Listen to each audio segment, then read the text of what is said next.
Dad! Mom! Look at my design! Look, look! I dragged my parents to the living room. Oh no! Oh my! My mom screamed and fainted, but my dad caught her before she could hit her head on the floor. Dad, what's wrong with Mom? Nothing much, honey. Her brain is just too tiny. It doesn't have the capacity to behold neither talent nor beauty. She's too small-minded, my darling. But you, oh you are talent itself, and I'm proud of you. Give Daddy a big hug. He stretched forth his hands and I ran into them. By the way, next time you want to create such an amazing drawing, do it in the art studio, okay? Never on the walls, so your mom doesn't faint again. Do you understand me, honey? Understood. Amazing. Let me take your mom to her room. I'll go with you. As we walked up the stairs with my unconscious mom, I took one last glance at the massive, childlike drawing that now covered the entire living room wall, which used to be a clear white. I was an artist. That was so many years ago, but I remember it like it was just yesterday. Art has always been a passion of mine, and once my dad noticed that I had a thing for drawing and painting, he immediately had an art studio set up for me. While my dad loved everything I created, whether it was a dot or a brushstroke, my mom misunderstood and detested my creations. Not like I could look up to her anyway. My mom was what you'd call a trophy wife. She was beautiful, and that was it. My dad was an international businessman who dealt in different things. Art was one of them, and so he had an eye for it, enough to know that I was special. Like this video and subscribe to our channel immediately if you want to have any supportive person in your life.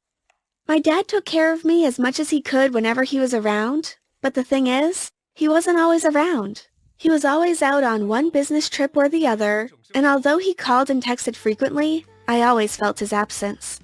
My mom, on the other hand, was always around but never available. Always out gisting with her girls or attending parties. I never felt like I had a mother growing up. Not a biological one, at least. I had a mother replacement, and she was Tima, my nanny.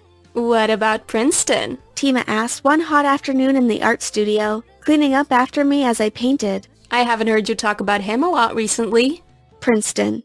Yes? Princeton is old news, okay? Don't ask me about him ever again. After setting up an art studio for me, my dad signed me up for art camp. He wanted me to improve my drawing and painting skills, so he started sending me to the camp every summer. Being an only child, it was difficult for me to make friends, so I was always lonely, until I met Princeton, the only son of the Michaelo family.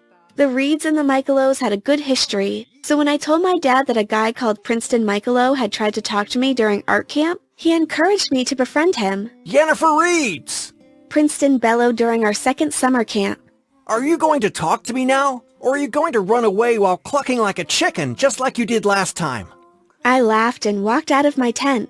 Princeton and I became best friends and caused a lot of mischief during our various summer camps, until our last year of summer camp, when he disappeared. I did everything to reach out to him, but it proved impossible. Princeton was gone from my life just like that, in the blink of an eye. This broke me because I was a homeschooled kid. I had 0 friends. Zilch. Nada. Princeton was the only one who'd managed to break through the walls of my heart. I'm sorry, Jennifer. I didn't mean to make you feel bad. I just wanted to know if you'd been able to get through to him or if he'd reached out. I'm sorry, Tima. I didn't mean to raise my voice. I'm just still hurting. And no, I've stopped trying to reach out, and he's never even bothered to reach out to me, so he's old news. Any new news? We both laughed. No, not yet, thankfully. I loved Tima so much. She was the only real mother I'd ever known. It was a few weeks to my 18th birthday and my dad was about to travel again. Dad, you're traveling again? You promised to take me to your friend's gallery so he could see some of my pieces and feature them. And now you want to leave? No way. Honey, come on. This is not the first time I'm traveling. I'll be back before your birthday and I'll fulfill my promise. So for now, just keep creating, okay? Create masterpieces so you'll blow my friend's brain right off. He laughed. I don't know why, but something just feels off. Can you postpone your trip? Travel after my birthday. Please? Oh, honey, but this is an important trip. It'll determine our future. I'm sorry, but I have to go. I won't miss your birthday, I promise. For the first time in 13 years, I wept as I watched my father leave. I didn't want him to travel. For some reason, I just felt this inexplicable sorrow as he closed the front door behind him. It was almost like I knew that he was never going to walk through those doors with his 2 legs ever again. Mrs. Reeds rolled her eyes and walked away. She thought I was pathetic, and I wondered how we could have ever been related. For the next few weeks, I threw myself into creating masterpieces, so my dad would show his friend when he returned. But whenever I picked up the paintbrush, my stomach started to turn. My heart started beating fast and I became scared. My body knew that something terrible was about to happen, but my brain refused to accept it. I ignored my worry and created the best drawings possible. My birthday came and I didn't bother with planning a party despite Mrs. Reed's trying to convince me to do that. All she cared about was luxury and partying. She'd take any excuse to invite her friends for a party, but I wasn't going to give her the satisfaction. I didn't have friends to invite for a party, so what was the need? All I wanted was my dad. My beautiful, lovable, perfect dad. I dressed up and waited excitedly for my dad to return. All my canvases were arranged and packaged right beside me. It was morning when I started waiting, and I'd waited till evening, but heard nothing from my dad. He wasn't picking his calls anymore. What could have happened? I just spoke with him this morning, so he had to be fine, right? The doorbell finally rang and I happily ran towards the door, but the person waiting behind the door was neither my father nor his driver. I'm sorry about this terrible news. I knew what he was about to say before he said it. I'd suspected it all along, but it hurt even more when I discovered that it had happened just a few meters from our family house. I don't know why they were driving so fast. I guess he was rushing home for some reason. I'm sorry, but they're both gone. I caused it. My dad knew he was late, so he was rushing home to me. I caused it. I caused the accident.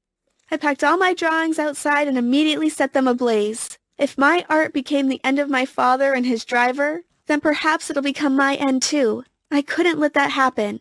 I had to end it first. My dad's burial was another opportunity for Mrs. Reeds to plan another frivolous party. I don't even think she cared much that her husband was dead. All she wanted was a perfect party. She didn't even bother consoling me as I mourned my father. She totally ignored my existence. Thankfully, Tima was around. Tima was always there for me. The burial came to an end and it was time for the reading of the will. My sweet father left substantial amounts for our domestic staff, and the rest was left to me. Unfortunately, I couldn't access it until I turned 21. Until then, my biological mother had control over everything, and was directed to take care of me until I turned 21, and after that. I thought it was weird that my father had to spell out biological mother, but I simply ignored it. While leaving for college, Tima gifted me a journal. I know you love drawing. I know that's how you express yourself.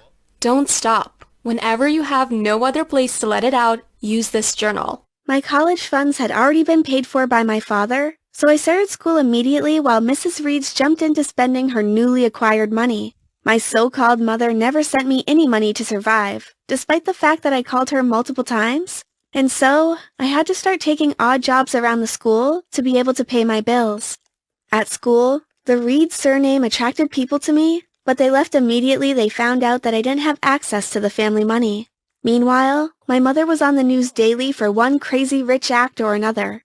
She knew my dad's company was sinking, but she didn't do anything about it, and she didn't care much either. Tima came to spend some time with me at school, and while cleaning up, she found the journal that she'd previously gotten for me. She saw my sketches and said that they were beautiful. Start drawing again.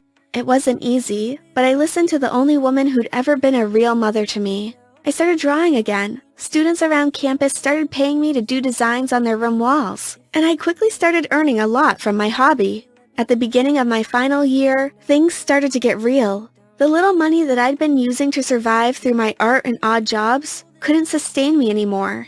I needed money from my mother, but she avoided me everywhere. I had turned 21, but my mom found a loophole in the will and worked with a lawyer to restrict access to my dad's money until I was 25 due to immature behavior. I knew that there'd be no money or company remaining by that time, and I had to do something immediately. I just didn't know what to do. Meanwhile, Tima sent me the address of a gallery that was set to open soon. It was close to my school, and she encouraged me to take some of my work there. I kept going, but the owner was never around to vet my pieces. One day, I went back to check and ran into Princeton. It turned out that he was the owner of the gallery. So I got the best spots for their opening night, and a lot of my pieces were purchased for 100 times their usual prices. After reconnecting with Princeton, He apologized for ghosting me, and we started hanging out a lot while Tima kept teasing me. Princeton said he had something special to show me on the second opening night of the gallery, and Tima anticipated a proposal. I dressed up that night and headed to the gallery. Princeton took my hand and walked me to his office where we met a lady. Yennefer, this is my wife, Miranda. Miranda, meet Yennefer, my girlfriend. What the heck is this? I ran while Princeton chased after me. Apparently, he ran a polygamous marriage and wanted me to be his second wife. I started crying uncontrollably and ran back to Tima, who consoled me as usual. After that painful heartbreak, I decided to focus on helping my dad's company thrive and saving his wealth. I asked Tima, who had coincidentally become my permanent roommate, for advice.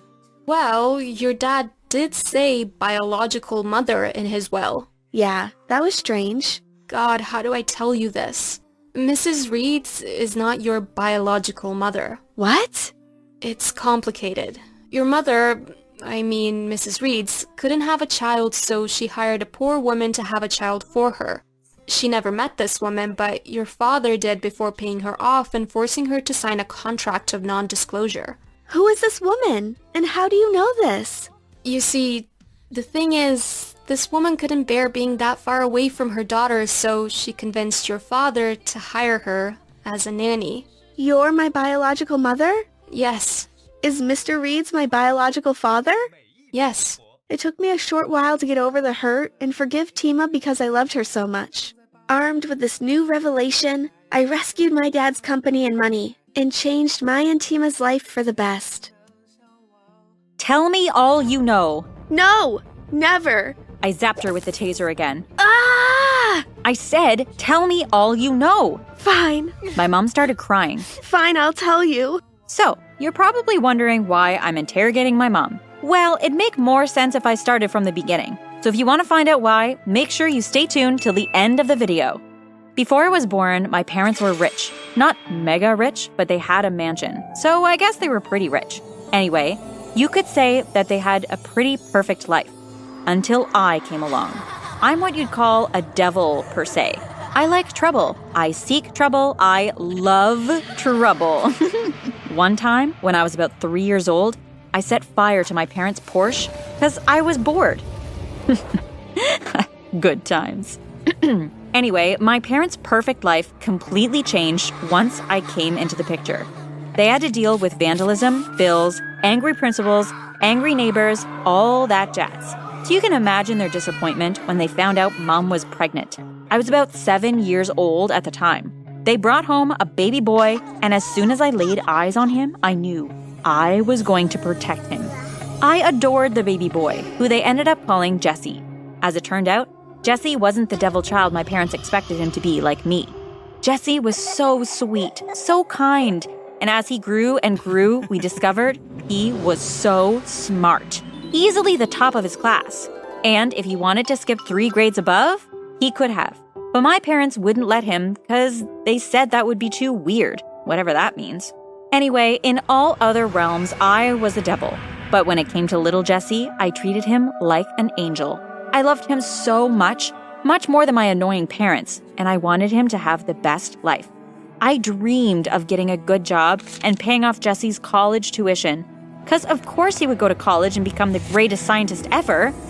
I actually started getting good grades once I set my goals on that. Maybe I did have a little smartness in my genes. Jesse and I would play a lot when he came home from school. We played video games. Our favorite was Super Smash Brothers. And we did karaoke a lot too.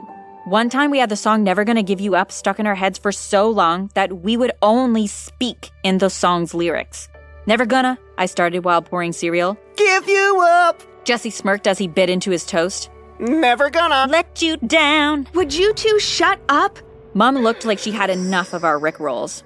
Anyway, Jesse actually helped make me a better child. We had a good life. Things were going well. Until everything went wrong. It was a Tuesday afternoon. Jesse went to a different school to me, one for smart kids, and he usually got home at around 5 in the afternoon. I was waiting for him on the front doorstep, but 5 o'clock came and no Jesse. I was starting to get worried. I told my parents, they didn't even seem bothered. He'll show up sometime. But then 6 o'clock came along and Jesse still hadn't come home.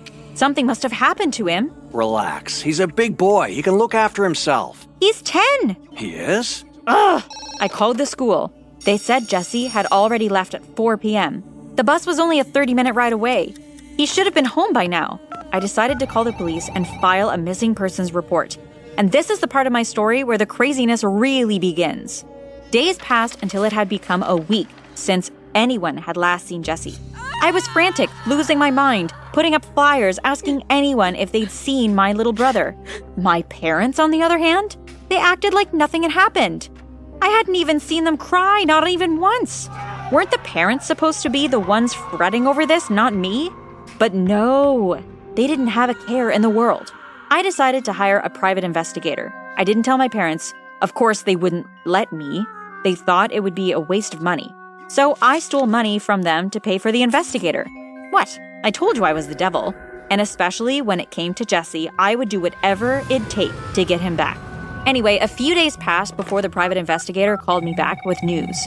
I have footage of your brother being kidnapped. What? He was taken around your home at about 5 o'clock. Oh my God, can you send the footage over? Sure, it's pretty hard to make out who it is though. Don't get your hopes up. Okay, just sent it. My computer pinged with an email from him and an attached file. I opened it up, and sure enough, the security camera footage showed Jesse walking down the street right in front of our house. Then some car pulling up and snatching him. Oh my God! I replayed the video, and that's when I saw it. The person who had taken him was wearing high heels. Blue high heels, to be exact. And I would recognize those heels anywhere. A few minutes later, I walked into the living room. Mom and Dad were watching TV. I looked down at my mom's feet. Lo and behold, blue high heels. Could my mom really have kidnapped Jesse? Was my dad in on it too? Was this why they were acting so calm? I decided to confront them then and there. Did you kidnap Jesse? My parents froze. They looked at each other. Mandy, how could you say something like that? I have footage of you taking him, Mom. I know you did it. Mom looked like she was starting to panic. She looked at Dad, and I could tell they were thinking one thing. We have to get rid of her. Well, I wasn't going to let them do it. So I did the first thing that came to mind. I went into the kitchen, grabbed a pan, and bonked them both on the back of the heads before they could even think to attack me.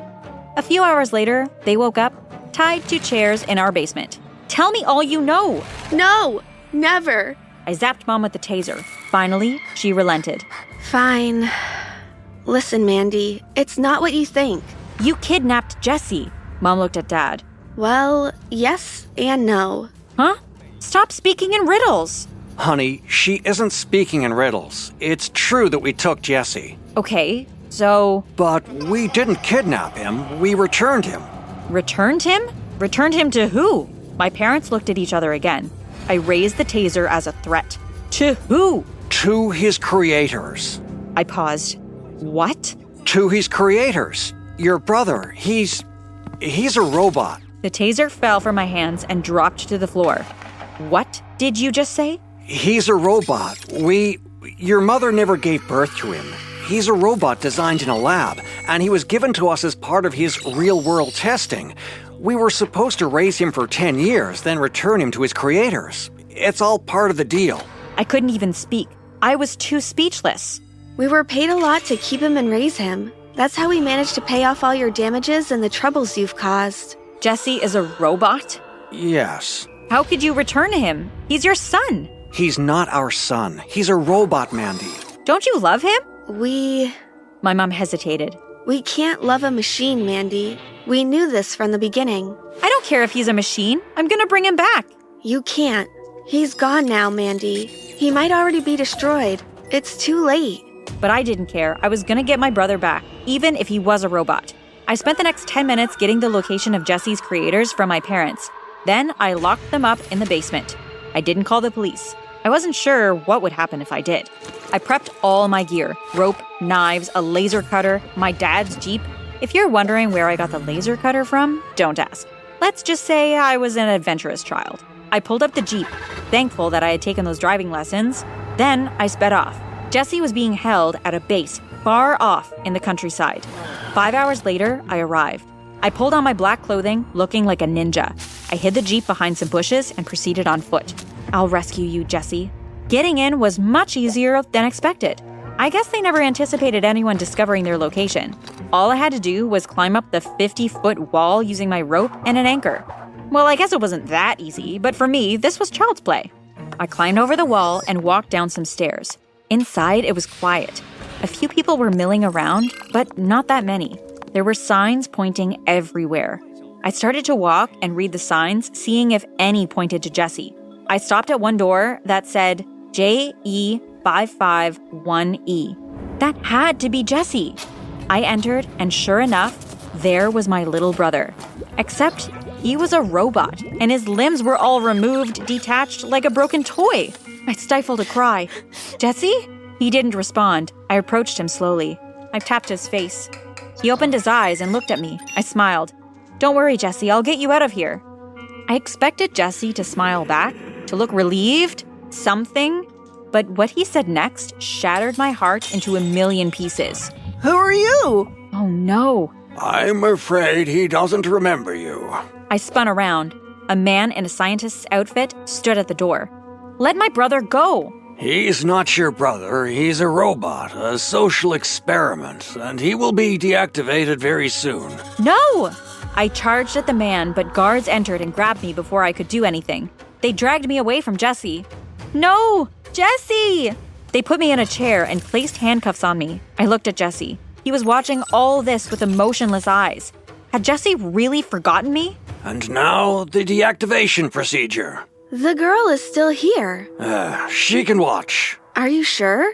Isn't that a little traumatic? It's a good experience for her. I struggled against my handcuffs, but they wouldn't budge. The scientists surrounded Jesse, and I saw one of them raise a big red button. The scientist reached a finger, about to press down and murder Jesse. I panicked. I had to do something. I had to save Jesse. And I did the first thing that came into my head. Never gonna give you up. The scientist stared at me. What? Never gonna let you down. What is she doing? Is she singing? Never gonna run around and... Desert you! I looked at Jesse. He was staring at me now with recognition in his eyes. He remembered me. Jesse, they're about to deactivate you. Quick, do something. Jesse turned around, eyes widening at all the scientists surrounding him. And then he reassembled himself into his normal body. He broke free of his restraints and rushed towards me. Hold on! I grabbed hold of him and suddenly we were flying. He had rocket boots on his feet. Crazy, I know. Jesse broke a hole into the roof and we flew away, far away from all the scientists and machinery and everything. We kept flying until we arrived back home at the mansion. Oh, Jesse, I'm so glad you're okay. I hugged him. But we can't stay here. Mom and Dad know everything. We have to run away or they'll take you again. Jesse nodded. You're right. And that's what we're doing right now. We're on the run from our parents, from Jesse's creators, from everyone. I have to keep Jesse safe. Wish me luck. Such a stressful day. I opened the door to my luxurious apartment and went straight for my bed when I noticed something unusual. Someone had been in my house. Oh my God! My stuff was littered across the floor, and when I looked closely, I noticed that most of them were missing. Goodness! My flat screen TV, laptop, DVD, home theater, iPad, iPhone, AirPods, oh my God!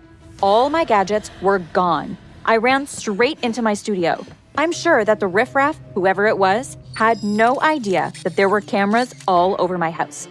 I selected the CCTV recording and fast-forwarded it until I saw the robber break in. Wait a minute, was that my boyfriend?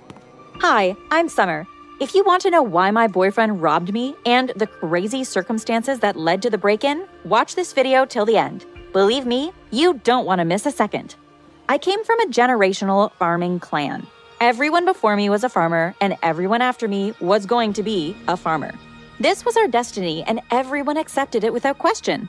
Farming was a natural gift that we were all born with. Whatever we touched blossomed, and we made good money from it, too. So imagine my parents' surprise when I told them that I wasn't interested in farming. What are you interested in then? Music, fashion, acting, sports, anything related to these. I want to be a public figure like Angelina Jolie, Zendaya, or Rihanna. You will always be a farmer, Summer. Always. In your dreams, Mom. In your dreams. I whispered and snuck away. I tried different things when I was younger. Those days, I was miserable and searched fervently for my passion. I heard the village choir singing one day on my weekly local market run and ended up mesmerized. "Hi, mister, can I join you guys?" I asked the choir master, tugging at his sleeves. Only if you've got what it takes. He replied with a wink. I sang for them, and everyone agreed that indeed I did have what it took. After that, I joined them for practice during my weekly local market runs, and my family could never understand why a simple market run would take so many hours. Until the quarterly village festival, of course, when I joined the village choir to perform on stage without my parents' permission. What did you think you were doing up there? My dad screamed once we got home from the festival. "I wanted to surprise you guys." Really? My mom shrieked, landing a resounding slap on my cheek, a slap that sent me sprawling on the floor. My ears began ringing once her hand touched my face. What is our family name? My dad asked calmly, staring at me square in the face without blinking. "We're the Hayes," I replied amidst sobs and ringing ears. Exactly. And for as long as I can remember, and as long as my grandfather and great-grandfather could remember, we've always been farmers, and good ones at that. This is all we've ever done, and it's all we'll ever do. But, I tried to protest while struggling to my feet. Enough. You're not a singer, Summer. You are a farmer. And for as long as you continue to live under this roof, that is all you will do. Let such nonsense never repeat itself ever again. He walked off, puffing and puffing. A few days after that, I was on my way back from the local market once again when I stumbled upon a group of boys playing football. I was friends with almost all of them, and I waved to them as I walked past. Hey, Summer, why don't you join us? One of them suggested, placing the ball under his arm and walking up to me. "Nah, I'm sorry, Jimmy, but I really have to get back home. I don't want to be late," Come on, it'll just be a few minutes, and it'll be fun. he said as he rolled the ball towards me. I kicked it towards the 2 poles they had set up as the goalpost and made a crazy decision. "A few minutes wouldn't hurt, I guess," I said, smiling. Every week after that, I joined the boys for a football game on my way back from the market, and pretty soon, I started enjoying it. It didn't take me long to become a good player because I was a quick learner, so I became a popular footballer. I was enjoying my budding football career until one evening, a few hours after playing football with the boys, I heard a knock on our house door. My mom was close to the door, so she immediately reached out and opened it. Standing in front of it was Jeremy, alongside his mother, who looked very unpleasant. Is Summer around? She asked once the door was opened. I heard my name being called and walked up to see what was happening. Is she the one? Jeremy's mom turned to Jeremy when I arrived at the front door. Yes, Mom. It's her. Is there a problem? My mom, confused by the commotion and still standing by the door, asked, Mrs. Hayes, Jeremy here tells me that your daughter broke his big toe. My mom laughed, disbelief written all over her face. Really? And how did that happen? Well, Jeremy plays football with your daughter, and today in a game of football, she stepped on his big toe and broke it. It took him a while to confess that Summer was the one that did this to him. He was quite ashamed and scared that she'd hurt him again. What? I'd never hurt Jeremy on purpose. So this is true? You play football with this young man? I tried to deny it, but couldn't. I knew this would get me in trouble, and boy, was I right. I had never been scolded that way. I was scolded that night in my entire life. To make matters worse, my mom scolded me right in front of Jeremy and his mother, and continued to scold me long after they had gone, with a few slaps on my cheek added for good measure. No one had to tell me to avoid the boys and their football game the next time I saw them. I had officially become a retired footballer. The straw that finally broke the camel's back was when I was forced to sleep in the barn after one of my numerous transgressions. After that, I decided to get a hobby that revolved around farm life, and I finally settled on making butter from cow's milk. It was initially for my personal use, but one day I was encouraged to sell it by my dad, who was happy that I had finally decided to focus on the farm. Before long, the farm had hordes of people lining up to buy my butter. I was subsequently convinced to enter the village's annual butter churning competition, which was coming up, and I did. The day of the competition arrived, and I was greeted by Winter, my evil nemesis, who came up to me like an evil villain. Hey, Summer. I heard that you're in this year's competition. Yeah, I figured I'd try to put my butter out there. I know it's good. You think so? What if you don't win? I don't really care if I win. I just want to have fun. With that attitude, you should just quit this competition, because I'm going to beat you hands down. I can't wait to see your facial expression when I climb that stage to collect what is rightfully mine, the gold award. Whatever, Winter.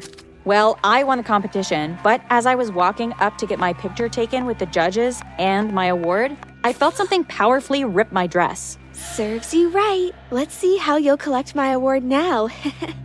That award is rightfully mine. Winter whispered. I walked up the stage majestically despite my ripped dress and Winter's maniacal whispers. You might have won this lousy competition, but your dress is permanently ruined. She yelled after me when I was walking back home.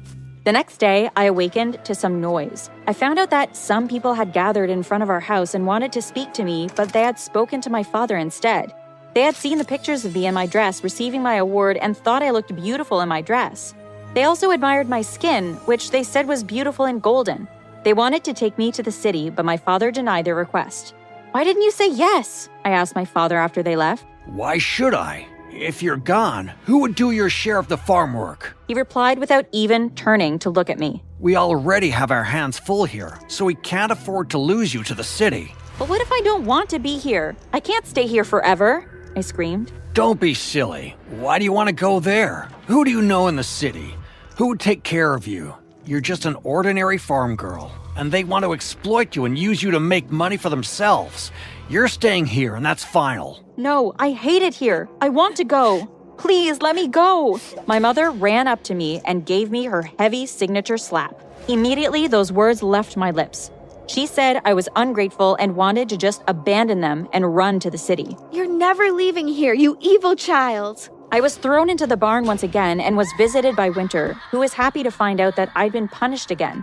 Winter just happened to be passing by, so she stopped by the entrance of the barn to gloat and taunt me before leaving. Enjoy your night here. I hope you have a blanket, because it's going to get really cold very soon. She snickered as she walked away, forgetting to lock the barn doors back from the outside. I silently watched her stupidity. I decided that enough was enough. I took my chance and escaped through the open barn doors, taking my prize money along with my award to the city where one of the butter competition judges lived, and pretty quickly, she helped me secure a modeling contract which I combined with singing. My talent made me popular and I started living the life that I've always wanted. My mom tried spreading terrible rumors about me, but people didn't believe them, so my career stayed safe. I soon fell in love with a guy, Autumn, and we decided to get married. I was 20 and he was 23. I stopped by his house one day to surprise him with some jewelry. I entered unannounced, and right in front of me was Autumn, my boyfriend, hugging Winter. Babe, it's not what you think. He said as soon as he saw me. Really? What is it then? I threw the jewelry at him and walked out of his place angrily. I called off the wedding immediately, but one day, he cornered me and begged me to let him explain. He told me that Winter was his sister, and that he had no idea that we knew each other, or that we were even rivals. I listened to his explanation, but told him that there was no hope for us anymore. He called me numerous times after that and begged that we get back together, but I rejected his request every single time. When he finally saw that I was never going to change my decision, he decided to leave me alone. We went our separate ways, and this was when I discovered that my place had been broken into. Just a few weeks after our discussion, the individual had destroyed the lock of my door and made away with almost anything he could find, including my TV and other electronics like my laptop, which had been lying around when I left home. I played back my CCTV recordings and discovered that the burglar was none other than Autumn, my very own ex-boyfriend, someone I had almost gotten married to. He had broken into my place when he knew I wouldn't be around and had stolen almost anything he could get his hands on. It became clear to me at this point that Autumn never really loved me. He was just getting married to me because of my wealth, and once that was called off, he broke in and stole what he could. I was hurt, but decided not to press charges, as he never bothered me again. I have since moved on with my life and found a better guy, but marriage isn't in the cards for us anytime soon. Thank you for watching, and please don't forget to subscribe to the channel. Subscribe to the channel. Subscribe to the channel. Subscribe to the channel. Subscribe.